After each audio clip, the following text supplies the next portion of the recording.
aujourd'hui, suite et fin du cours sur les réactions de précipitation, avec l'influence de différents facteurs sur la solubilité d'une espèce. On rappelle que la solubilité est une grandeur quantitative définie par la quantité d'une espèce que l'on peut dissoudre dans un litre de solvant. Alors, première grandeur qui va avoir une influence sur la solubilité, c'est la température. Alors ça, c'est quelque chose d'assez intuitif. On sait que des variations de température en cuisine, notamment, peuvent faire varier la solubilité de certaines espèces. On peut penser à du sucre dans de l'eau, ce genre de choses. Donc ici, il faut savoir une chose, c'est qu'en fonction de la catégorie de processus liés à la mise en solution, eh bien, on va avoir l'influence de la température qui va varier. Alors, je m'explique. Donc, les processus de mise en solution d'espèces sont soit endothermiques, soit exothermiques. Alors, c'est-à-dire que soit on va avoir un processus qui absorbe de l'énergie depuis l'extérieur, soit on a un processus qui libère de l'énergie vers l'extérieur. Alors, qu'est-ce qui va faire qu'on peut avoir ces deux types de catégories? Eh bien, si on prend, on va prendre un exemple, NaCl.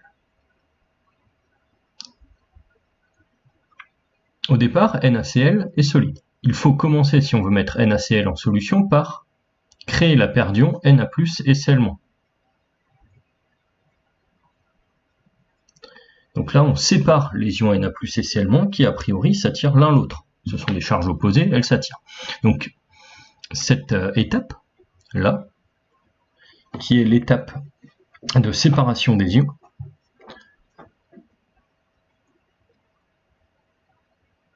est une étape qui va nécessiter un apport d'énergie, donc une étape endothermique.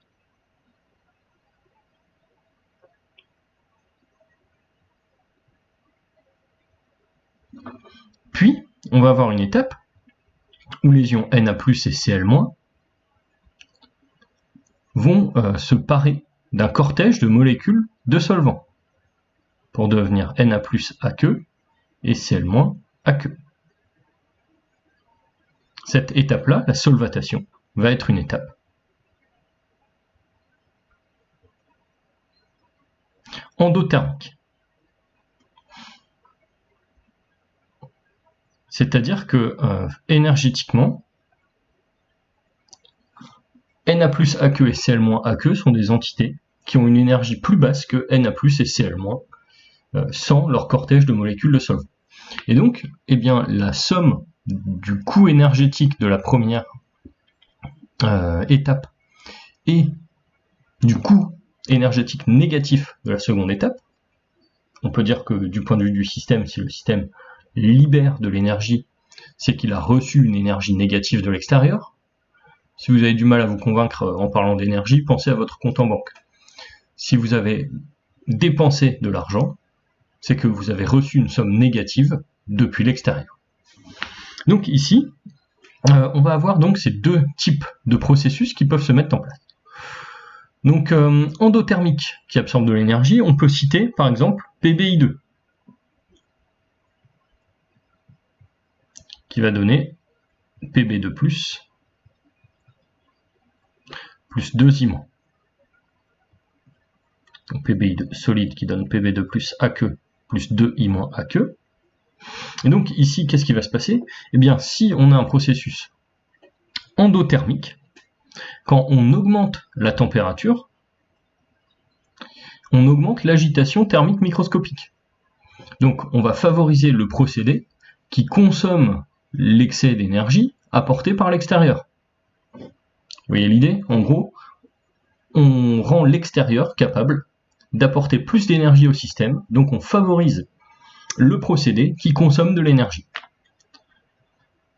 Donc on augmente la température, on favorise le processus endothermique.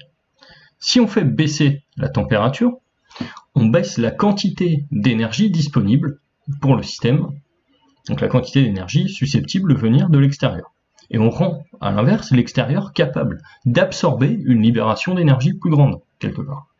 Donc ici, le processus exothermique va être favorisé par une baisse de température. Donc, en processus exothermique, on peut citer une réaction assez courante. Alors, NaOH, vous le connaissez, c'est la soude. Donc vous voyez les petites pastilles blanches que vous utilisez parfois pour faire le ménage, les pastilles de soude, c'est des pastilles de solide NaOH. Donc NaOH libère Na+, plus HO- en solution aqueuse.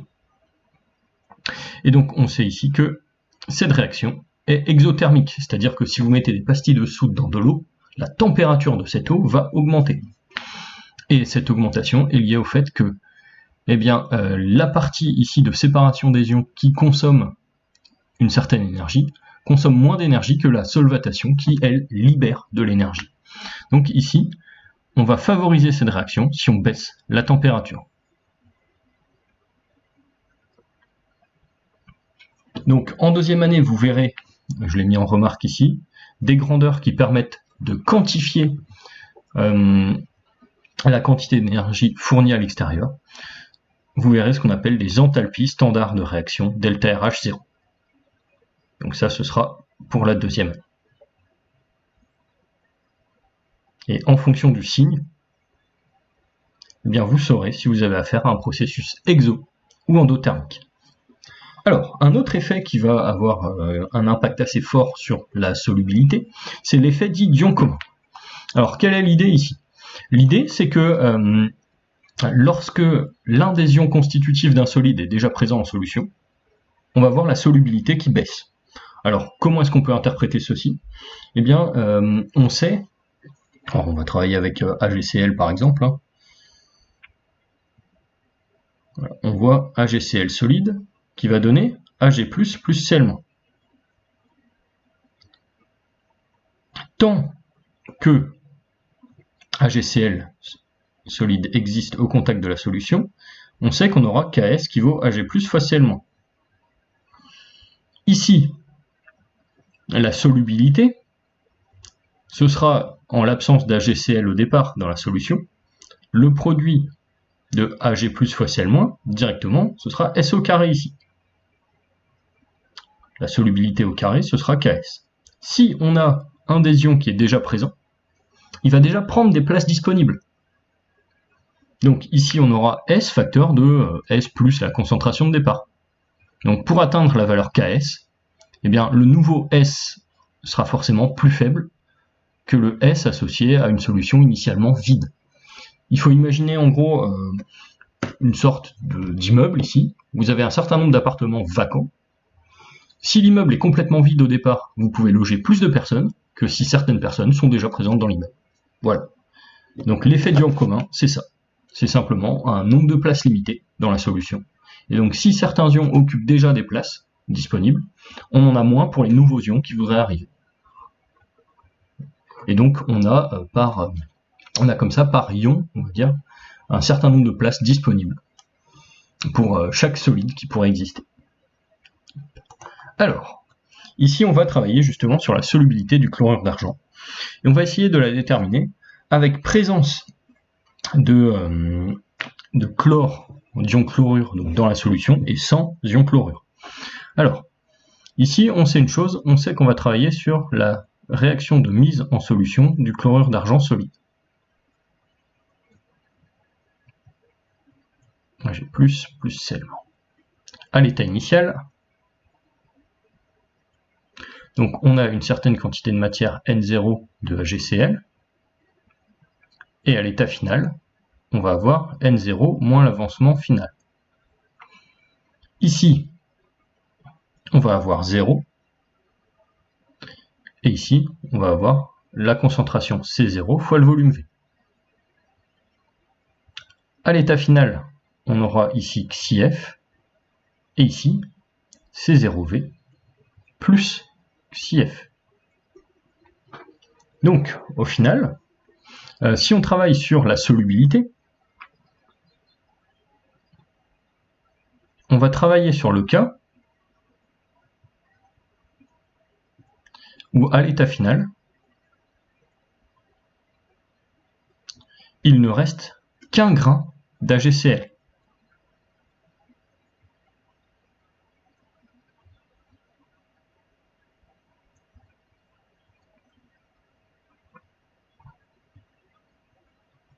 Donc ici, la solubilité de AgCl, ce sera simplement n0 sur v, ou autrement dit, xi f sur v. Donc, qu'est-ce qu'on va avoir? Comme on a existence du solide à l'état final, on sait que l'équilibre associé à l'état final va être dirigé par le produit de solubilité Ks. Ks qui vaudra alors Ag plus à l'état final, facteur de Cl- à l'état final. Ag plus à l'état final, on sait que ce sera S. Cl- à l'état final, ce sera C0 plus S. Donc ici, ce qu'on voit, c'est que la solubilité va vérifier une équation du second degré.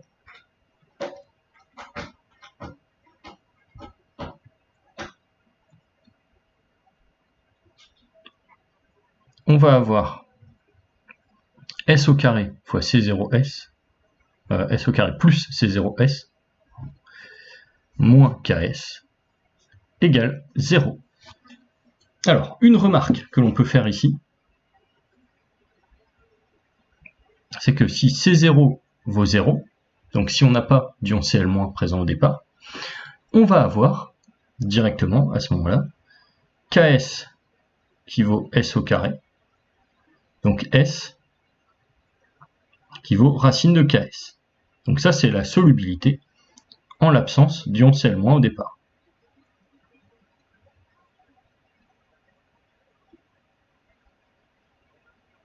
On peut l'appeler cette solubilité S1. Okay. Alors, ici donc on revient à l'équation du second degré. Donc maintenant, trouver la solubilité, ça va être trouver les racines de cette équation. Donc là, on calcule simplement le discriminant delta, b au carré, donc c0 au carré moins 4ac, donc plus 4ks. Et donc ici, on va avoir les racines qui vaudront moins C0, plus ou moins racine de delta sur 2A. Alors ici, on va éliminer directement la racine négative, car elle n'a pas de sens physique. Donc on va dire la racine négative n'a pas de sens physique.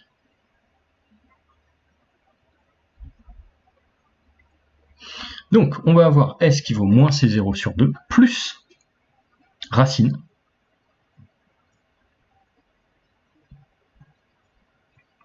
de C0 sur 2 au carré. Alors là, qu'est-ce que j'ai fait? Le facteur 1/2, je l'ai rentré dans la racine.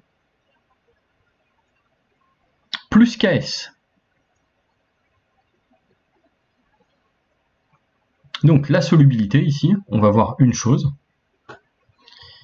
Eh bien, on va voir qu'elle est forcément plus petite que racine de KS. Donc ça veut dire que ici, eh bien, la solubilité va être limitée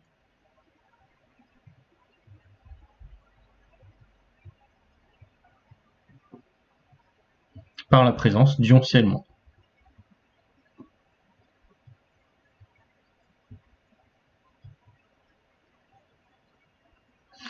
Donc là on trouve les racines et là on interprète solubilité limitée par la présence d'ion Cl-. Alors ici, comment est-ce qu'on voit que S est inférieur à S1?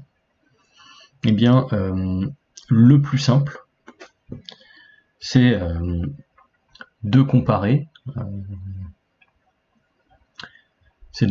finalement S1 à S. Alors ici, on peut faire S1 moins S. Qu'est-ce qu'on va voir apparaître? On va voir apparaître racine de KS plus C0 sur 2 moins racine de KS plus C0 sur 2 au carré. Alors là, on reconnaît une sorte d'identité remarquable. Là, si on appelle A racine de KS et B c'est 0 sur 2, on va avoir ici A au carré, enfin A plus B. Ici, qu'est-ce qu'on va avoir? On va avoir la racine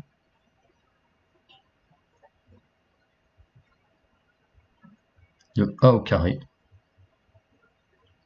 plus B au carré. Et donc là, on voit une chose, eh bien, on voit que A plus B sera toujours plus grand que la racine de A au carré plus B au carré. Donc ici, S1 moins S sera une quantité positive ou nulle si c'est 0 égale 0.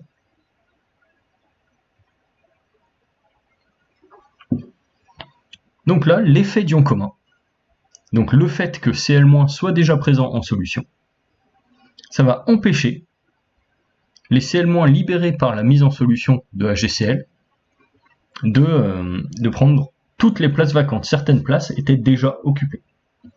Et donc, la solubilité, la quantité que l'on va pouvoir dissoudre dans 1 litre de solution, va baisser sous l'effet d'ion commun. Alors, si on fait les applications numériques avec donc la concentration à 10-1 mol par litre et le pKs de HgCl à 9,75, on va trouver 1,78 fois 10-9 mol par litre pour la solubilité en présence de HgCl, alors qu'on avait racine de Ks, donc 1,33 10-5 mol par litre, en l'absence de ces ions. Donc on voit une chose aussi, on voit que si on a envie de faire précipiter un solide, de faire baisser fortement sa solubilité, on va pouvoir, dans une solution donnée, rajouter un petit peu d'un des ions constitutifs pour reformer le solide qui initialement était dissous dans la solution. Donc ça, c'est un procédé qu'on va retrouver très souvent en métallurgie, dans l'industrie autrement dit. On va, pour récupérer des métaux un petit peu plus purs, dissoudre des oxydes métalliques dans des solutions. On va rajouter éventuellement un ion derrière pour reformer un précipité en faisant baisser la solubilité sous l'effet d'ion commun. Alors, autre facteur qui va avoir une influence primordiale sur la solubilité, ça on pouvait s'y attendre, on le savait déjà, c'est la nature du solvant. Les solvants polaires et protiques sont de bons solvants pour les espèces polaires et protiques. Donc, encore une fois, le principe du qui se ressemble s'assemble. Et qui dit solvant dit aussi influence éventuellement du pH. On se doute bien qu'en fonction de l'acidité d'une solution, les espèces ne vont pas se dissoudre de la même manière. Alors ça, on peut penser aux dépôts de calcaire et ce genre de choses. En fonction de l'acidité des eaux, les dépôts de calcaire vont plus ou moins se former, et puis surtout vont être plus ou moins détruits. Et donc si on veut détruire des dépôts de calcaire dans des canalisations, etc., souvent on va utiliser des solutions acides. Donc ça veut dire que le solide calcaire va avoir une réponse différente à une solution aqueuse en fonction de son pH. Donc ici, qu'est-ce qui va se passer? Si un des ions constitutifs du solide est détruit sous l'effet d'une réaction acido-basique, il va libérer la place pour d'autres ions constitutifs. Donc ici, s'il y a une réaction acido-basique qui met en jeu un des ions constitutifs d'un solide, cet ion disparaît de la solution et libère de la place pour d'autres ions constitutifs. On va étudier un cas ici, la solubilité de l'éthanoate d'argent, AgCH3COO solide. Alors, la première chose à faire quand on étudie ce type de problème, on écrit les équations bilan associées aux constantes d'équilibre qui vont apparaître. Donc, on écrit l'équation bilan de dissolution du solide, Ag+, plus CH3CO-, les deux ions étant en solution. On va avoir une autre réaction qui peut avoir lieu derrière. On sait que CH3CO-, c'est la base conjuguée de l'acide CH3COH. Donc CH3CO- peut réagir avec l'eau pour donner CH3COH plus HO-. Donc cette réaction, on voit qu'elle va avoir des propriétés qui vont dépendre foncièrement du pH de la solution. Alors, ici, si on veut travailler sur la solubilité du solide,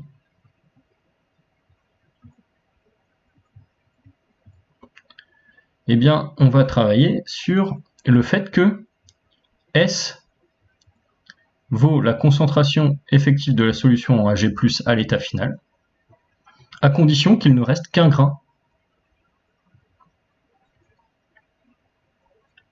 de AgCH3CO.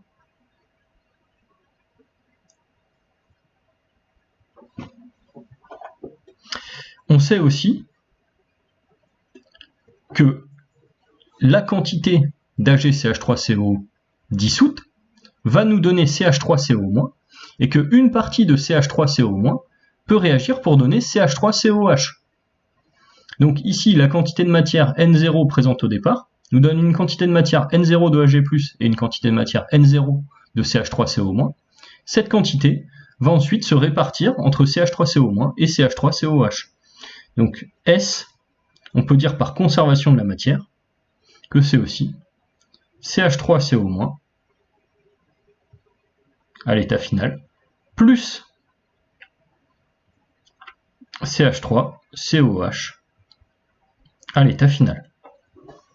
Et là, vous voyez, si on veut trouver l'état final, on va avoir une constante d'équilibre par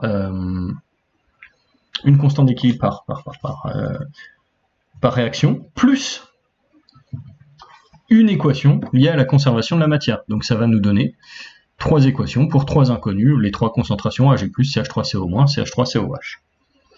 Donc là, on va poser les constantes d'équilibre, et on va ensuite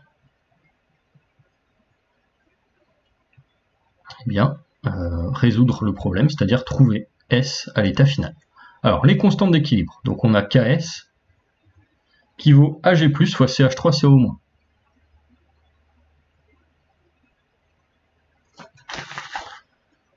Ag+ fois CH3CO-.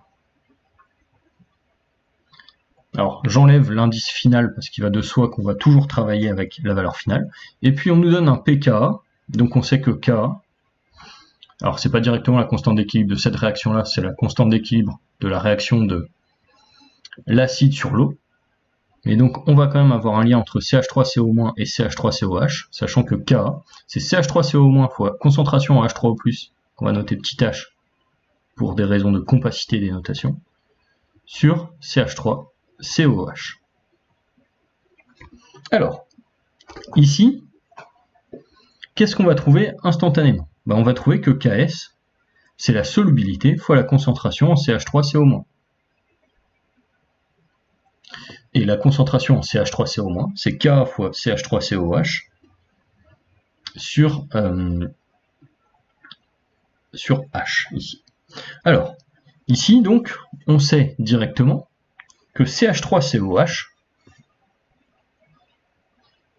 eh bien, ça va nous donner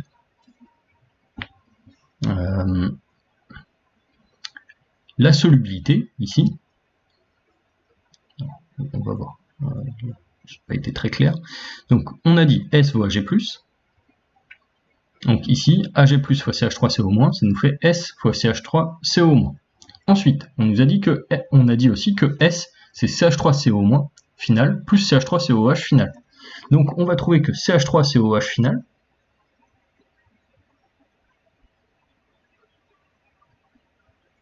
c'est S moins CH3CO-.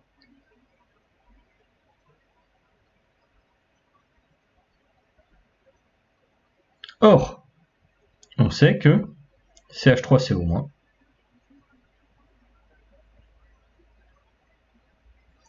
ça vaut Ks sur S.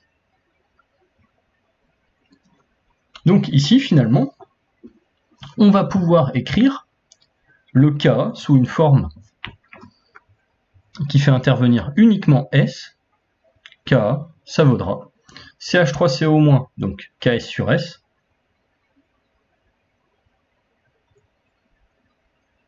facteur de H, fois CH3COH, au dénominateur ici, KSH sur S fois CH3COH, donc CH3COH, c'est S moins KS sur S. Hop. Donc, ici, on va réécrire ce résultat pour pouvoir poursuivre le calcul. Donc, Ka, ça vaudra KS fois H sur S au carré moins KS. Alors là, j'ai simplement distribué S en haut et en bas. Alors, ici, qu'est-ce que je vais faire derrière? Eh bien, je vais obtenir S directement. Je vais obtenir que S, eh bien, c'est KS fois H sur K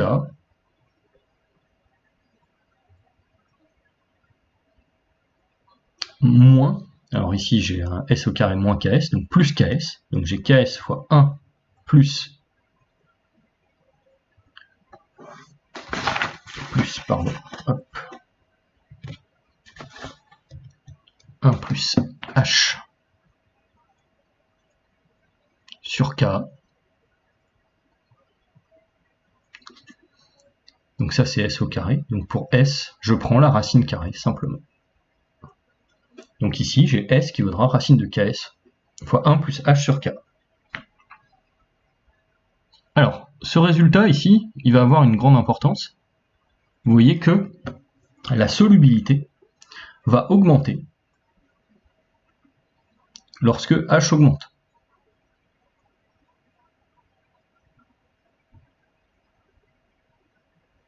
Or, on rappelle que H,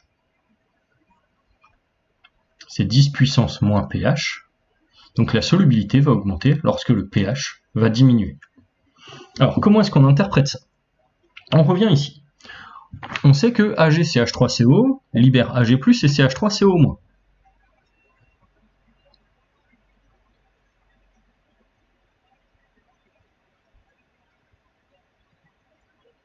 Et on sait que CH3CO- peut réagir avec éventuellement H3O+, pour donner CH3COH et H2O.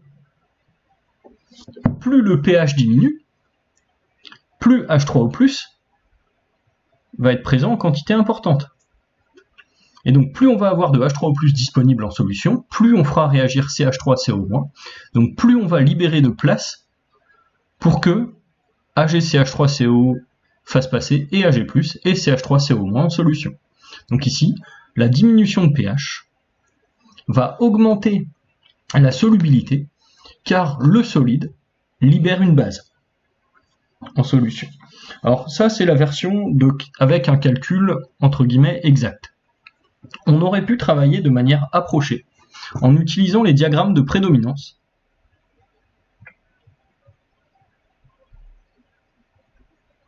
Des acides et des bases. Alors, quelle va être l'idée ici?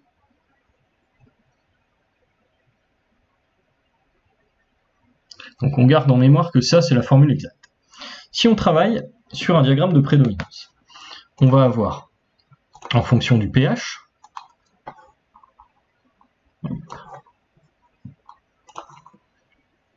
CH3,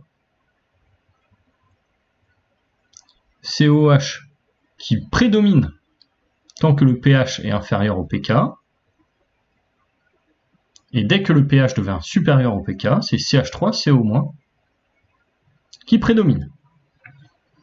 Donc ici, ce qu'on va pouvoir dire, on sait que S, la solubilité, c'est la somme de CH3COH, la concentration effective en CH3COH, et de la concentration effective en CH3CO-.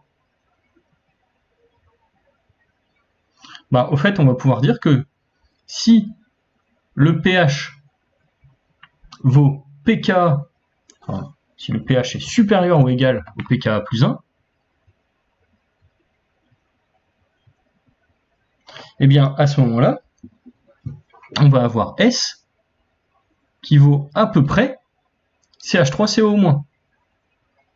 on va négliger la quantité de CH3COH présente devant la quantité de CH3CO- présente.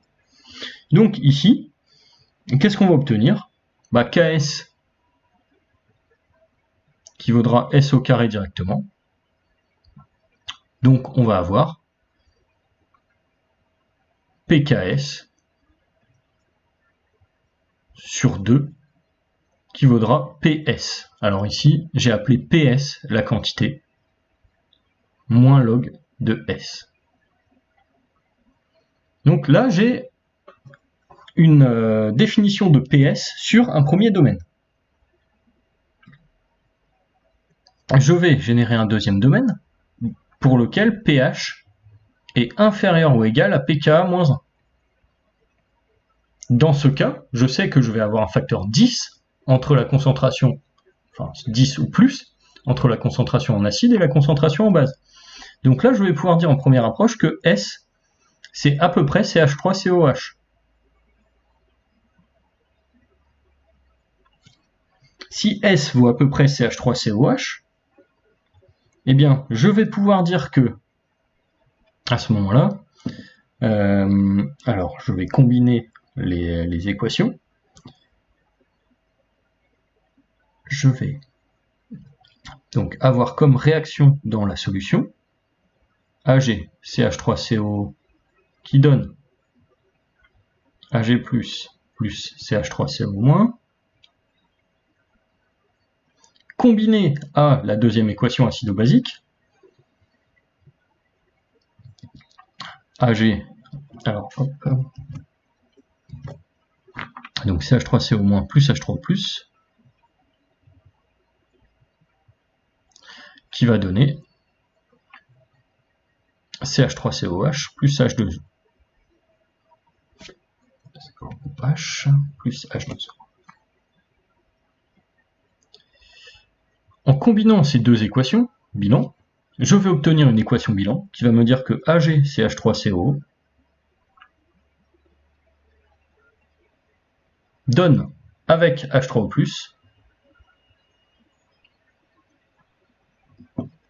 CH3COH plus Ag plus H2O.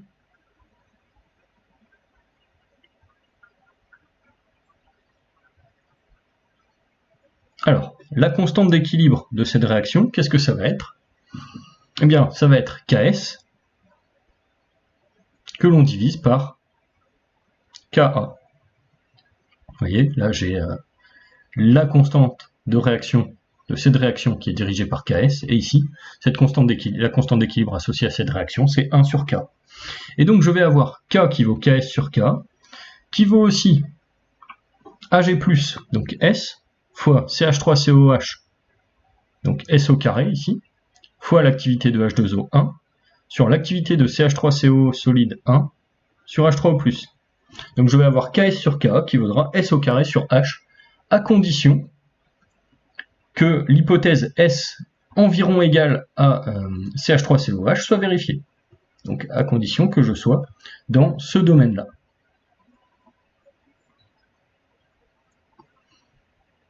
Donc à ce moment-là, qu'est-ce que je vais pouvoir dire? Je vais pouvoir dire que si je suis dans le bon domaine,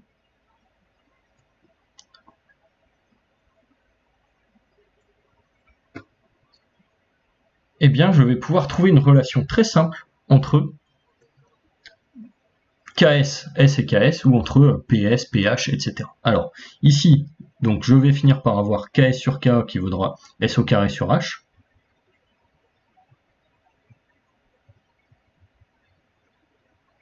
Donc, PKS moins PK, en passant moins log, fois H, donc ici, plus PH, le tout fois 1/2, qui va donner PS, qui vaudra moins log de S. Donc là, qu'est-ce que je viens de montrer? Eh bien, je viens de montrer que la relation entre S et H, ou entre le PS et le PH, va dépendre du domaine de pH dans lequel je me trouve. Donc là, si je devais faire un tracé simple de PS en fonction du pH, eh bien je vois que j'aurai deux zones à distinguer. Je vais avoir une zone où, hop, comme ceci,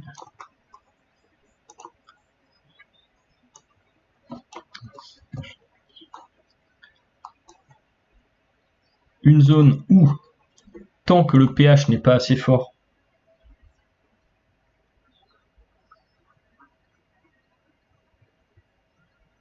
PS eh bien, vaut 1,5 de pKs moins pKa plus pH. Donc ça, c'est valable tant que le pH est inférieur ou égal à pKa moins 1.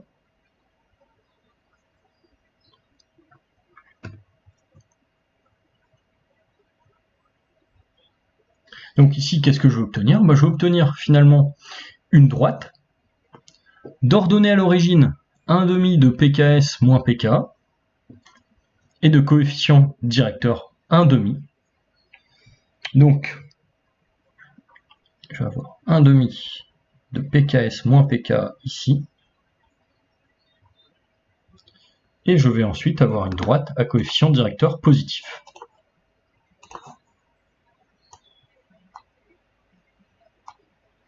Puis, je vais avoir une zone de transition qui va m'amener tranquillement jusqu'au pH qui vaudra pKa plus 1. À pH égale pKa plus 1, je vais avoir PS qui vaudra 1,5 de pKs, tout simplement. Et donc, ici, je vais avoir une valeur constante de PS en fonction du pH, c'est-à-dire que la solubilité ne va plus dépendre du pH. Et puis à la jonction entre les deux, eh bien je vais avoir finalement eh bien l'équation exacte déterminée plus haut qui va être vérifiée. Donc là, bon, je raccorde un peu à main levée. Hop. Donc le raccordement à main levée sur la zone pH qui appartient à pKa-1, pKa plus 1 va s'effectuer grâce à cette équation. Donc ici, qu'est-ce qu'on va obtenir? On va obtenir directement PS qui vaudra moins log de S, qui vaudra 1,5 de pKs, plus 1,5 de log de 1 plus H sur K. Et donc vous voyez que ce résultat-là, qui est obtenu dans la zone ici, eh bien, va nous donner une fonction qui va faire la jonction entre les deux portions de droite obtenues avec approximation.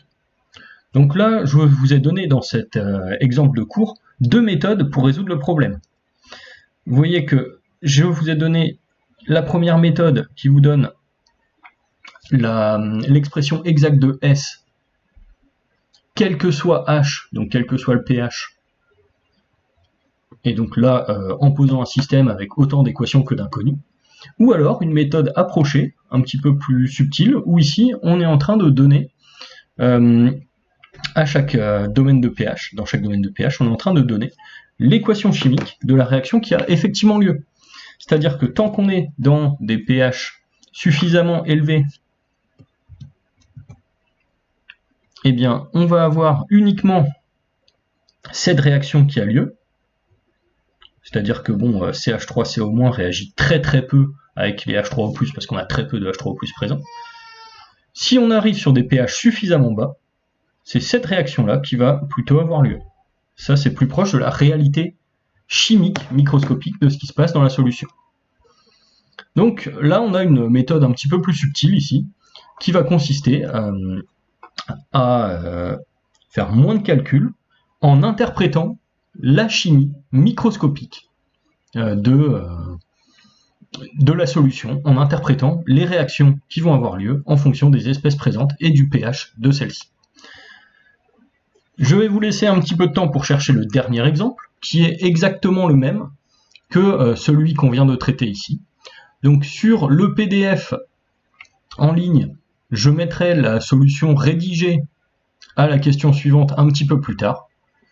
Je vais vous dire donc de ne pas hésiter à poser vos questions en commentaire et la suite au prochain épisode. Le chapitre sur les solutions aqueuses liées aux précipitations est maintenant terminé. Il va nous rester un dernier chapitre que l'on fera après les vacances.